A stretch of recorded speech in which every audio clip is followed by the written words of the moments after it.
Welcome to the Full Minded with Alyssa Bette podcast, where my mission is to normalize the human experience. I believe there's power in authenticity and building a community immersed in it. I plan on bringing you on an in-depth and transparent journey of my life through solo episodes. I will also be interviewing a range of individuals who are willing to share their unique stories.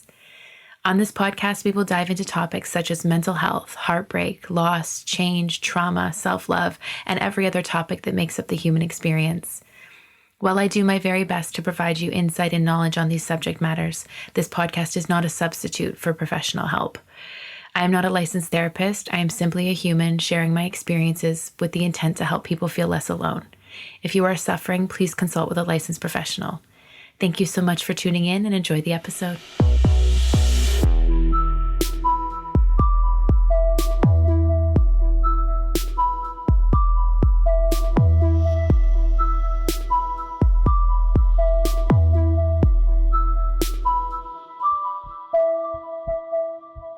Hi guys, welcome back to another episode. I have missed you, and an episode was supposed to drop a couple days ago and it did not because we were having technical issues again. My computer went to sleep while I was recording and completely cut off half my episode, which we do love, but it's okay. I have woken up today with so much energy and just desire to talk about this one specific topic that I have wanted to talk about for a while now. And I needed to make sure I was in the best headspace to record it because it is a very sensitive topic for most and all women. And I really wanted to execute it and do it justice and not let, the emotions from being oppressed get in the way and blur the message. So it is literally 6 a.m. I am sitting in bed because my office in my new place is still a bit cold and not soundproofed, and I was like, you know what? I'm really comfortable in this heating pad. So I'm actually really enjoying recording episodes from bed, even though there are many windows and it's not going to sound the best, and my producer's going to be like, why? But fuck it. Today, I wanted to dedicate this, of course, to the women and the women who have suffered by the hands of men, but I really wanted to address the men. I really wanted to speak to them as well. It's not something I'm used to doing. I'll be honest. I feel like I'm always so used to communicating and protecting. I will protect the gays and the girls at all costs. But the men, the straight men, it's a tough one. But I think that there needs to be more education on the struggles that women go through on the daily so that there is more awareness and the good men can join us in being an ally, because I just don't think men fully understand what it's like. Even if they try to, they never really could understand what it's like to be a woman in a man's world. So here we go. The first time I remember being sexually ogled, I think I was 11, and I was in this mall with my mom, and I remember the way this man looked at me. I had never experienced it before, and he nodded at me and he checked me out and he tried to wave me in, and I was just like, what? I remember that feeling of disgust. And at the time, I didn't even think, wow, I'm 11. How deeply inappropriate. This man is 30. At the time, I just remember feeling icky. And I hated the way it made me feel. And I felt dirty. I felt like I had done something wrong. Immediately then, I took the responsibility of what this man was trying to do and say to me. Even then, even at a very young age, because we as women were taught that we are supposed to be respectful and kind to men. Even men that make us feel uncomfortable. We're supposed to be quiet. We're not supposed to use our voice. We're not supposed to disagree with our husband. And it's so wild to me looking back at that and just knowing that feeling is still with me today when it happens. It's very powerful. I actually haven't thought about that. And I didn't even prepare to share that story today. It just came out. As soon as I was like, all right, let's get into it, it came out. The second time I ever had an interaction like this, but much, much worse, I was 12 and I was working for a pizza company at the time. And I was the sign girl. Anyone from my hometown may know. I used to flip around the sign and walk out front in the cold, in the hot, whatever. They were only 2-hour shifts, but at 12, it was a long time, but it was something I wanted to do. I've always been very ambitious from a young age. I had my own babysitting corporation at 10 where I babysat for 16 families. And then I started at Little Caesars and then Laura Secord and all these other companies. But I was working one day and an older man biked by with his, you know what, hanging out of his shorts. And I'm 12 and I know nothing. And I was raised very conservative. So I know nothing. I know negative amounts of nothing. I know nothing of the word sex. I know nothing of what was hanging. I had no idea what it was. And I was just like, ooh, that's giving me a weird feeling. What is that? And then I remember just like staring and he was like, it doesn't help if you stare at it. And I was like, what the fuck? This can't be good. So I remember I went home after my shift that night and I was talking to my mom and I was like, oh my gosh, the weirdest thing happened today. And I think now I try to tap into what she must have felt like having been a woman for, 25 plus years and realizing, oh my God, like me, I said it so casually. I'm like, there's this weird thing hanging from this guy's shorts as he was biking by. Fucked. So she informed, the people I worked for, and I continued to work there. I was just given a walkie-talkie in case he came back. And I believe he came back once, biked by me, and I used my walkie-talkie. They brought me in, and then ever since then, I never seen him again. That man, at least.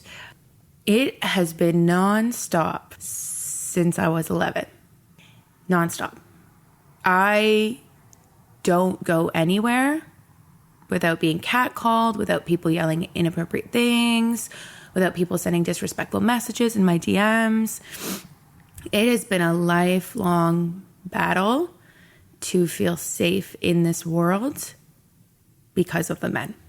I actually feel like it started younger, not the sexual assault, but the assault in general, because obviously you guys know by now, if you've been tuning in, I've had a very abusive childhood. So, my home wasn't safe. The first male I ever knew, put me in danger and harmed me. So I always just assumed the rest of the world would too. And I was right in assuming so, obviously. And from having such an abusive childhood, this is an emotional episode to record for sure. From having such an abusive childhood, when you grow up in a burning house, you believe the rest of the world is on fire. But it does something to your nervous system, and it makes you crave the love that is recognizable to you, which in my case is toxic. So I would put myself in very risky situations, and I would, I had substance abuse issues for over a decade. And that also led me into some very dark places. And for a long time, I assumed the guilt of every sexual assault that ever happened to me because I was drunk, because I was wearing slutty shit, because I was lost and broken. That's why it happened to me. And it's only in the last probably 5 years that I have finally released myself of that guilt, saying it had nothing to do with me. It had nothing to do with me. And it had everything to do with the man who did it. Oh, I just had to take a little moment because that was intense. And I don't think I've ever admitted that publicly before. And I share my stories with you always for the women first. So you understand that you are not alone in all the assault that you've experienced, because I know you've experienced assault.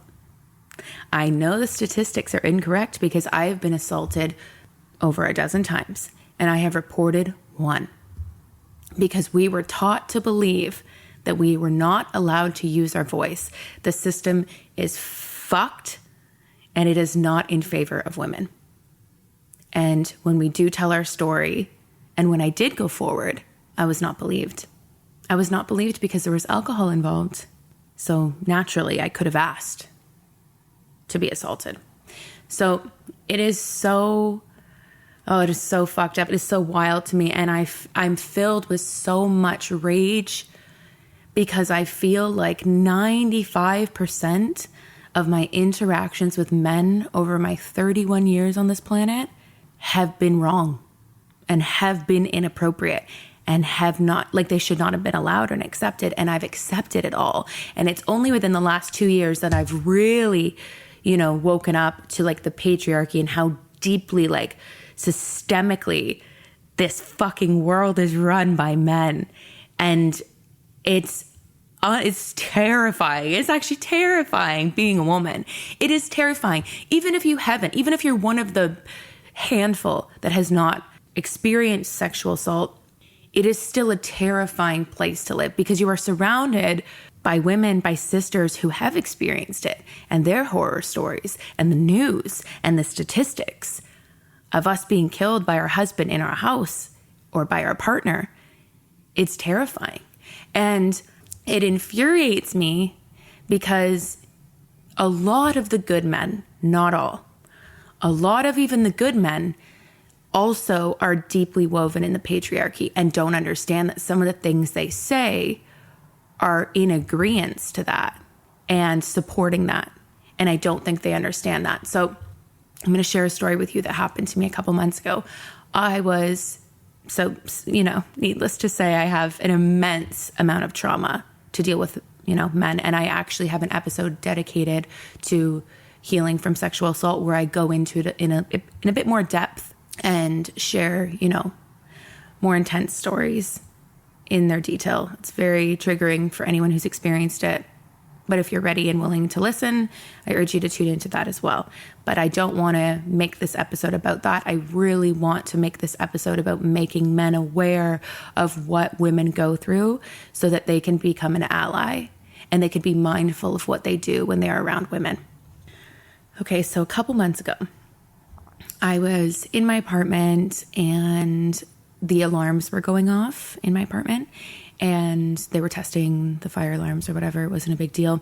And I was getting ready and I get very overstimulated by noise, by light. I do believe it's either an ADHD thing or a PTSD thing or a little concoction of both mixed together and combined because I don't do well with bright lights that aren't natural, like grocery store lighting. No, would rather not. Would rather shop in the dark. And noises like ambulances or anything that's sudden and very piercing, it like makes me want to pull my hair out. Like I can't handle it. So I'm already on edge because the noises and the screeching in my ear, and it's very early in the morning. And I'm in my robe, thankfully in a robe, and I come out of my bathroom. My bathroom and my bedroom are one, and a man is in my doorway of my bedroom. And I'm like, what the fuck? What the fuck? What the absolute fuck? Like I freak. And I say this, I'm like, what the fuck are you doing here? And he's like, oh, we're doing inspection of the alarms today. And I was like, I was not notified of this. And I just like went into the bathroom and slammed the door shut, locked it. And then he checked my alarm and then left. And at the time I was living with my roommate and he was like, what the fuck was that guy doing in here? He goes, I wake up because the alarms are going off. I come out of my bedroom door. I look at your bedroom door and there's a dude in the doorway. And I'm like, who is this man? And our building manager was in our hallway. I was shook. I haven't been that shook in a while, mainly because I just like, for the most part, I can just like avoid men. I just do my own thing. I try to ignore them. I try to not recognize they exist. And that was just such an invasion of privacy and also my safe space. Like that, it's my fucking bedroom. Like it was the worst feeling. And it really uncovered a lot of painful moments and memories of where I felt helpless and where I was just shocked and didn't know what to do or say. And anyway, I was on my way to go meet up with a friend at the time, a male friend who is a very sweet person. But I got there and I was really overwhelmed, and I was like beet red, and I was just like, my blood pressure was through the roof, and I was like telling him what happened. And he was asking about, you know, my experiences with men in past, and I just opened right up, and I was like, I've, you know, survivor of sexual assault multiple times, different forms of abuse. I've had, like, dated people that sexually assaulted me, like was in love with them 2 years in, like, and they sexually, like, it just never ended for me. It was always just a fucking cycle. So I'm sharing these stories and saying, I keep my distance from men as a result. And he looked at me and he said, you should really hang out with better men. And at the time, my offense was, I'm like, I don't hang out with men. Like, men approach me. Like, I don't hang out. I didn't invite that guy over to my bedroom. Like, do you know what I mean? And that was my offense. But later, when I was talking to my girlfriend about it, she was like, you can hear the patriarchy in that. It's still your fault. Not, wow, men can be really fucked up and that's concerning. It was, you should be more intentional and considerate about who you choose to hang out with. And then it enraged me. And I was like, oh my God. And I feel like from that moment on, I have deconstructed a lot of things that men have said to me and how they say it to me. And it's really concerning. Even my own father, when, you know, we had a recent discussion about, you know, sexual assault and everything, he knows a bit about what has happened to me, not a ton. He can't handle a lot. So my mother knew more, but my mother was also a supporter of one of my abusers. She really loved the person I was dating at the time, and he sexually assaulted me. And she said to me, I will never forget this, verbatim, he's the best you can ever do. He puts up with your shit. I think you should forgive him. And that lives in my head, obviously, rent-free. And now, I mean, obviously at the time, I was taken back at the time, but I remember being like, oh yeah, maybe this is just what happens. Maybe this is just what happens. We just have to deal with it as women. And I remember the first person I told about that night was the person's that I was dating's sister-in-law. And when I shared this had happened to me, she says, oh, that's pretty standard. Like, his brother has done that to me a few times. So my first two interactions after experiencing sexual assault with someone that I loved and was in a relationship with, it was instilling the fact that we should just shut the fuck up and take it. That is, I'm so angry. I'm so angry. And, you know, maybe those people didn't know better at the time. I'd like to think that they would have a different answer now, because it's been well over a decade and a bit. But as a young girl, hearing your mother say that and hearing, you know, one of your closest friends at the time say that, it impacted me. And guess what? I took him back, dated him for another, I think, 2 years. Wild. Another reaction that I wanted to share with you guys.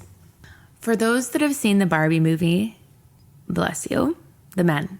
For those that didn't let the pink and the Barbie title scare them off and went to see it regardless because it was a phenomenal fucking movie, clap.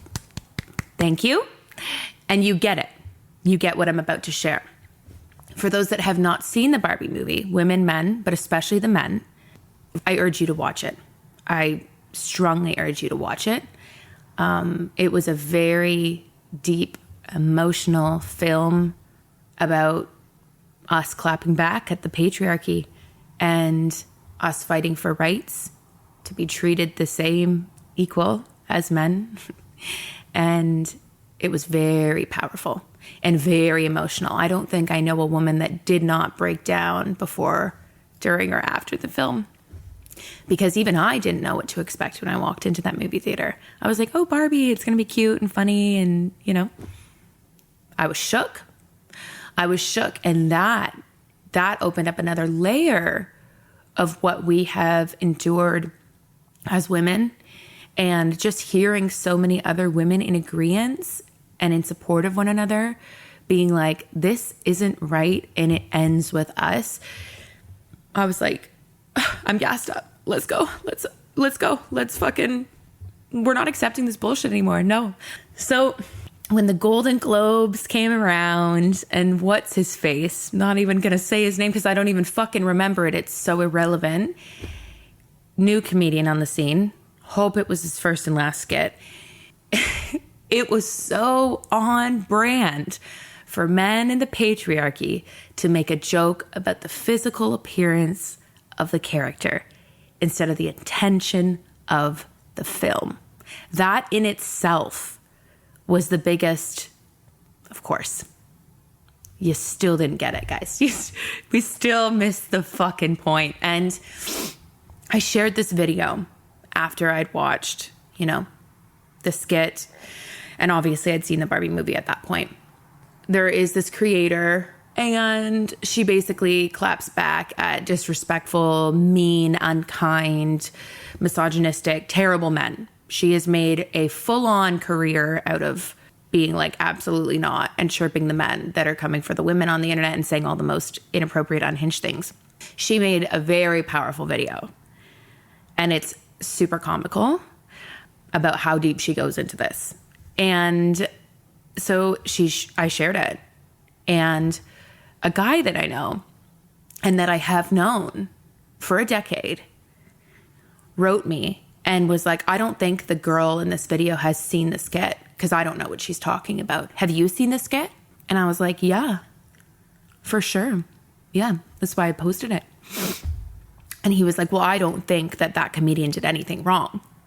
And I think that, and he just like pushed all of his opinions and like he was like ready to die for this random comedian that no one had heard of until the Golden Globes.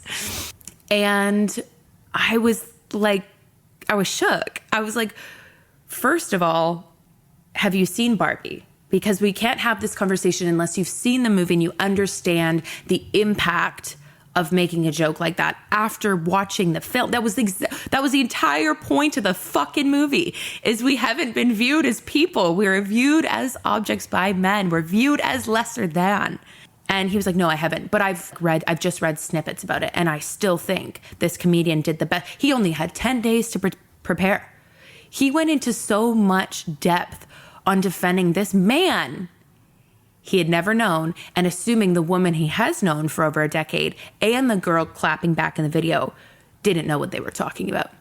And I was messaging my girlfriend at the time being like, am I allowed to be enraged by this?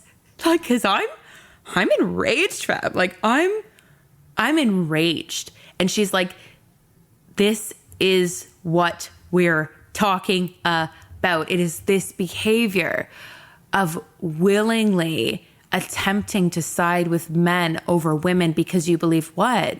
We're being silly and emotional, and we're probably wrong, and we're probably overthinking it and overreacting because we're emotional little silly beings. What the fuck? Like, he was going to so many lengths to defend this comedian that he had never known over something that deeply offended majority of women, because he totally missed the point and made the most misogynistic, disrespectful joke in face of one of the most epic movies ever known to man. Like, it was one of the most well done films, and it gave us all a voice for once. And that voice was by a man who had 10 whole days to prepare. The movie was only less than 2 hours. There's more than 2 hours in 10 days, isn't it? Oh, these topics get me so heated, and naturally so. And I think it makes me extra angry because, one, for most of my life, I didn't know what to call this. I felt unfair, but it felt like something we just had to deal with and suck up. But two, because so many men are blind to it still, even the good ones, they don't get it. And I understand that when you're not the one being oppressed, you cannot empathize with that level of oppression.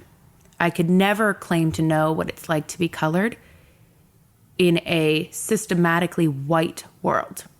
I could never understand the amount of trauma and pain generationally that has come from being colored in a white world. And it breaks my fucking heart knowing that people go through it on different levels, different spectrums, and even worse, of course, much worse than what I've had it. So I couldn't imagine, to empathize with them. But I do educate myself on those topics. I do ask questions on how to be the best ally I can be and stand up for everybody's rights. That is the least I could do with my white privilege. It is the very least. So I would love men who have not educated themselves on the history of women and how hard we have fought to be equals and how we still have such a long fight to go. I would urge you to do the research if you haven't already. I would urge you to ask the women in your life what you can do to be a better ally, to be a better supporter, because it's not enough just not to be a predator. It's not enough. Thank you for not being a predator like many other men are, but it is not enough. We need you to stand up for us. We need you to make us feel safe when we're in an environment where we're not safe in. We need you to fight for feminism and understand that it is not about hating men. Feminism is not about hating men. Feminism is about fighting for equal rights to be treated equally to men. It's the radical idea that women are people too. It has nothing to do with being better than men. Nothing. It has to do with being equal. So being a raging feminist would help. Educating yourself on feminism and asking the women in your life, your mother, your grandmother, your sisters if you have them, cousins, partners, friends, ask them. Ask them about their experiences with men. Ask them if they feel unsafe. Ask them in what situations they feel the most unsafe. Learn from a woman's point of view, not from your own point of view, because you guys will never understand what it is like to live in a world where we are the prey. You will never understand that. You can try to, but you never will. Never. And count your blessings for not being able to. But the least you could do with that privilege is educate yourself onto how to make us feel safer. I thought of this analogy a while back when I had the idea of recording this episode. And I think it's brilliant. I really do think it portrays a very good depiction of what it feels like to be a woman in a man's world, okay? So the only thing, because men are, top of the food chain here in humans, the only thing above that I would say is like a bear maybe, or a mountain lion. Let's use a bear, for example. Men, I would like you to imagine that every day of your existence, where you live, where you walk, at the subway, there are bears, hundreds of thousands of bears everywhere. And some of them, they don't fuck with you. They're just walking, but you're always on guard. You're always looking around. Okay, is this bear going to attack me? Are they going to eat me? What? Oh, there's too many. There's a ton of bears in this elevator. It's just me. I'll just take the next one, because you never know. That, once you immerse yourself in that feeling and imagine what that could be like, then you have an idea of what it would be like to be a woman. Because wherever I go, I can never have my music too loud. And we're actually taught to not wear headphones. We're taught to carry our keys. We're taught to carry a weapon. We're taught to not drink too much. We're taught to cover our drink when we are drinking. We're taught all these ways to be protected from men. That is like some of our first lessons. Some of my first lessons as a child is like, don't take candy from a strange man. Don't let a strange man approach it. Like, it's always been instilled in us to have this fear of men. And it's painful and it's scary. And you're always kind of exhausted. And I've noticed this too with being single. So I've never been single this long. It's been like over a year. I've never been single this long. And I think I'm also in the heat of all these feelings too, because I haven't had a break from the men like addressing me, catcalling me, things like that. Because when I'm with a man, that doesn't happen. Unless that man is like super disrespectful. Because men can be that level of disrespect where they hit on you in front of your man. I've seen that. I've experienced that many, many times. Many, many times. However, for the most part, men will not bother you if you're with another man, which says so much. So much. So I think not having any breaks, with having a man at my side, because I'm not dating. I really don't even hang out with men at all. But to not have any breaks from that where we get to turn our brains off. Like when you're with a good man and you trust that man and you're walking in the streets, like you can turn your brain off because they're automatically kind of like, okay, who's around me? Who is, who's dangerous? Let's keep her on the inside of the sidewalk. Like a good man is thinking about all these things and how to keep you safe, right? Because they also know men. Not as well as we know men, but they know men. I think that's extra weighing on me because I haven't had a fabulous example of a man in my life in a while. It's been a while. And I haven't been able to turn my brain off. So I'm kind of at the point of exhaustion of just always being on guard and making sure no one's getting too close to me. And it's exhausting. It's exhausting. And I'm really doing my best at not just being like, fuck all the men. Because it's hard. It's hard not to just assume all men are shit. When you've had so many negative experiences relating to men, it is so hard, men, not to hate all y'all, not to trust any of you. It's so hard. There have been so many times in my life where I have sworn off men and I said, you know what? Fuck it. No. I don't want to do this anymore. And not just because, I've been mistreated in relationships or there's been sneaky shit that have happened. I just mean in like my safety alone, So here I am as a woman doing my best to articulate what it is like to be living in a man's world where we are the prey. And I just want you guys to educate yourselves. I want you to tap into it. If you have any questions for me that are respectful, you are more than welcome to ask them.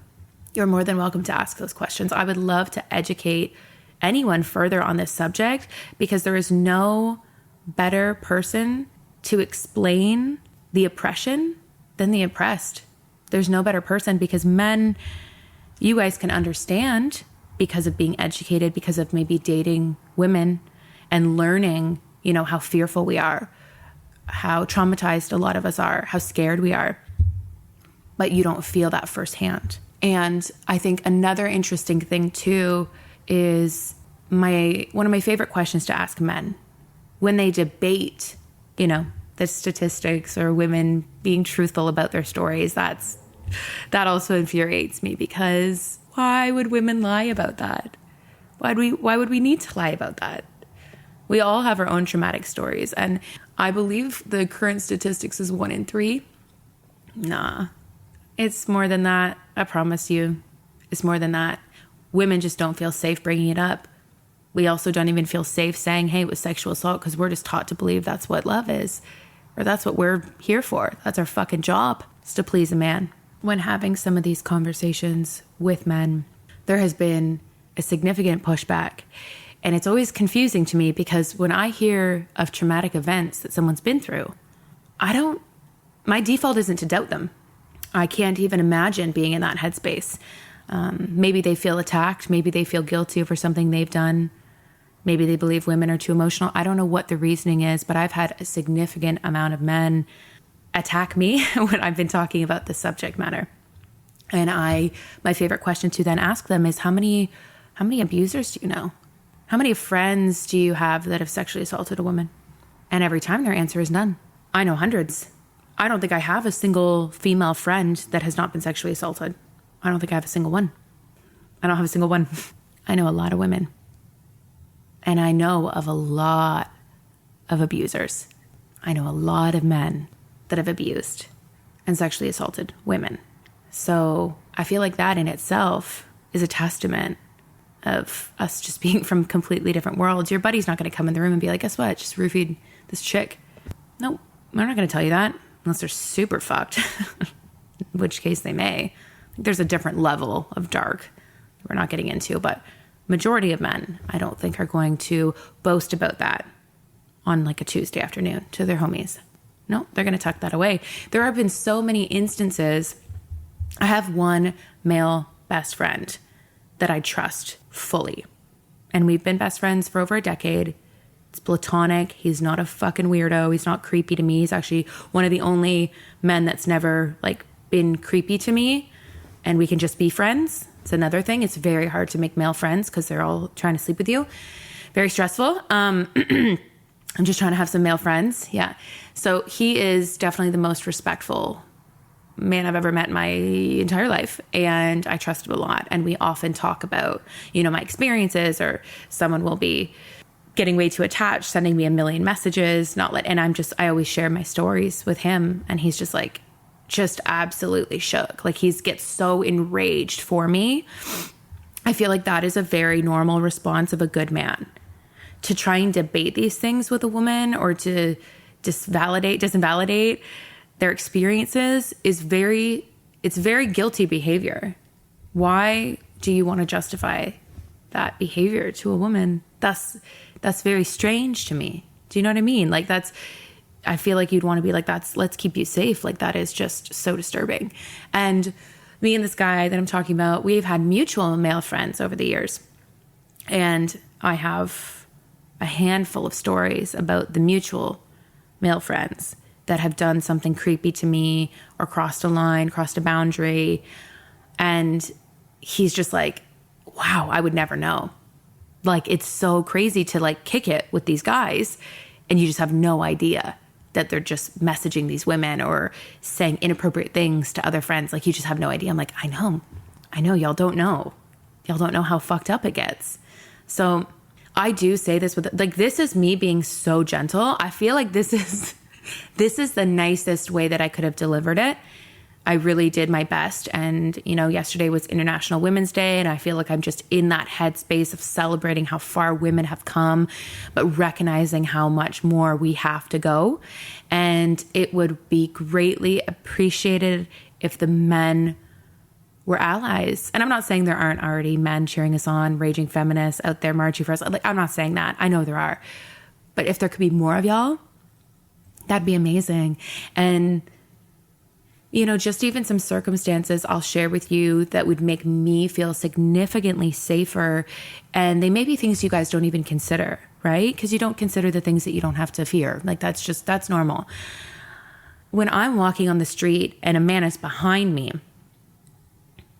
I will move out of the way and let him walk in front of me because I can't see him and I don't know how close he is to me and I don't trust it. Always. So if you're walking behind a woman, I would intentionally try to walk slower or pass them because they are thinking about it and they are feeling some type of way. If there's ever an elevator full of men and a woman's like, I'll get the next one, don't try to encourage her to come in. She's doing it for her own safety. Being in an elevator full of men as the only woman is one of the most terrifying experiences ever, because you have no idea what's going to happen. If you ever see any confrontation with a man and a woman, and the man is very close to the woman and it doesn't look good, I would ask you to interject. And I'm not saying you need to throw hands. I'm just check on her. Check on her always. Because 9 times out of 10, she's not okay. Honestly. There was this man, I believe he was unhoused, and he was in this woman's face at a gas station, and I jumped out of a moving car. I was like, oh, hell no. My friend was parking the car. He was backing up, and I just like, he's like, don't get out while it's moving. And I walked right over. I'm like, what's going on here? Why are you this close to her? Scoot away. Do you know him? Are you good? She's like, I'm okay. He's just trying to sell me this gift card and I don't want it. I'm like, okay, she doesn't want it. You can leave. Excuse you. Bye. Move out of the fucking way. You should never be that close to a strange woman. Never. Give us our space. Obviously, he was unwell on a deeper level. Still not an excuse. So interject, please, on behalf of us. Make sure we're good. Even if you think we might be. Like, I would rather someone check on me and feel like, okay, there's men around, because that simple ask, You know, even if the woman is in a relationship with them, because I've been in relationships and I've been having fucked up conversations with men, and men have checked on me and I've lied. I'm like, yeah, no, I'm good. I'm good for sure. Yeah, no, not okay. But just doing that, it shows the other man that there are men watching. And the chances of him doing sketchy shit, at least in public, have now decreased. So even if you don't feel that that question maybe changed, you know, the trajectory of what was happening in that, you know, interaction, it probably did. And it probably helped. So always make sure. The other thing I have had to do, and I have met some really amazing men along the way who have done this for me at clubs. I don't club anymore, thank God. But when I did, I was a very like clubby gal.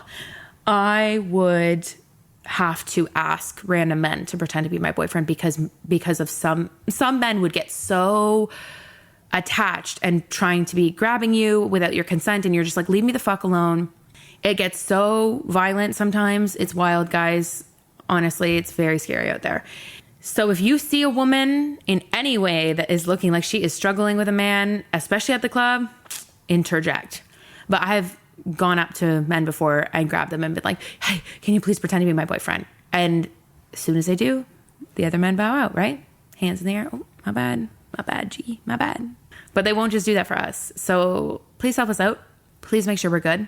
If you see, it's so hard because in some circumstances, it can be so triggering. Like I was just thinking, if you see a woman walking alone at night, making sure she's good, but you making sure she's good could actually just like trigger her thinking that you're going to kidnap her or something. So maybe don't do that one. It's hard. It's hard. And it sucks because sometimes I do feel like there are good men out there that are not trying to be weird, but I assume the worst. So I'm quite short with them. Like if you approach me in a random space as a dude, especially at the gym when I'm just like doing my thing, unless you're going to say, are you almost done on this machine? Please don't approach me at the gym ever. I don't actually look approachable at the gym. I kind of look like a bitch on purpose. Unless you're a gal or a gay, come up, shoot the shit. But like, straight men have lost their privileges for approaching me at the gym because of the weird shit they've done and said and made me feel some type of way. But I think just like, you know, obvious ones don't ogle at women when they're at the gym. They're just trying to work out, you know, they're just trying to exist and work out, same as you. The only difference is the entire gym is staring at them and they're not staring at you. So it's very different. So they're already on edge. I would argue most, if not all women are on edge at the gym, especially when it's a male dominated gym. My new gym that I just switched to is very different. I was in West End before and most of the men were gay, which was amazing because I feel safe around gay men. They're not trying to hurt me. And this is not the same vibe. So there's a lot of stares, a lot of uncomfortableness that you just kind of have to deal with. So we're already kind of on edge. So maybe just don't approach us at all. The other thing for sure, if you ever see any of your buddies doing anything disrespectful to a woman or speaking disrespectfully about a woman, check them. Because the people that are comfortable with saying some fucked up shit about women, they're probably doing more fucked up shit behind the scenes. So if they're saying some disrespectful things, check them. It is interesting when I think back to that guy who said you should hang around better men. I will say I've hung around a mixture of men, really good men, some bad men. But for the most part, at this point in my life too, I don't hang out with no men. So this is just experiences of people approaching me, coming up to me, addressing me, catcalling me, screaming things at me in the streets. It literally happened 2 days ago. This construction worker was like, oh my God, how you doing? You fucking beautiful, blah, blah, blah. And I pretend they don't exist. That's my favorite thing, is just pretend they don't exist. Because I think they want some sort of reaction. But when you pretend to not hear them and look past them or through them, it's one of my favorite things to do. And it's honestly what I would suggest women do for the most part, is just try to ignore them when they catcall. I don't understand catcalling. Like, does that work for some people? Because like, as a high value woman, I would never fuck with someone who catcalled me. I'll be real. No, never. Like, never. I don't even care if it's Drake. I don't think Drake catcalls. Maybe he does. I don't know. But like, if he did, I'd be like, ew, icked. Oh, fam, that's so nasty. Why would you do that? Oh man. Okay. I feel like my work here is done. I feel like I have said the things that I have wanted to get off my chest for a long time. And I really do hope this opens your eyes to what women are going through. I feel like the good men aren't going to be triggered by this. They're going to be like, hell yeah, this is how we need to support them. But if you're triggered by this episode, I would tap into that, to why, you know? Maybe have some guilt. Maybe there's something else going on, you know? Maybe you've been taught to not believe women and that's what's coming up. Maybe you think we're just silly and emotional and lying and exaggerating. I don't know.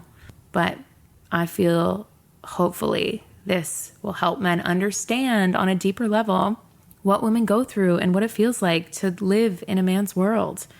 And the thing is, I didn't even tap into the equal pay or the equal treatment that we're not even given when it comes to workplaces. I'm just tapping into our safety.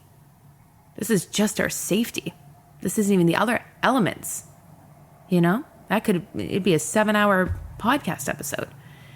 But women, if you have any thoughts on this and you want to add, or men, if you have any questions, you're welcome to write them in, and maybe we'll do a part 2 of this episode, and maybe there's more things we could cover, or maybe there's more suggestions from women that you could do to help us feel safe.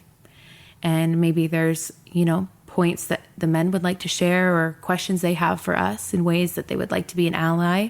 I'm open to that. You can ask your questions on the website, fullminded.com, fullmindedpodcast.com, sorry, or you can DM me, whatever you'd like. But this was emotional. This was good. This was necessary. It was a struggle for me to record this because I knew how emotional it was going to be, and I wanted it to come across in a respectful manner. But you guys need to understand how long we've been oppressed for. And we need to all wake up. And we need to make sure we are not tolerating shit anymore. Like, no. We don't have to stay silent. We don't have to be nice to men. We don't have to fucking smile if we don't want to. When the men tell us to smile, that's not our job. We're not supposed to be aesthetic beings for men. We don't exist for the male gaze. It had nothing to do with what you were wearing. Did they ever ask what the rapist was wearing? No, because it's fucking irrelevant, as is your outfit if you've been sexually assaulted. Irrelevant. I'm going to leave on that note. I love you guys, and thank you so much for tuning in, and until next time.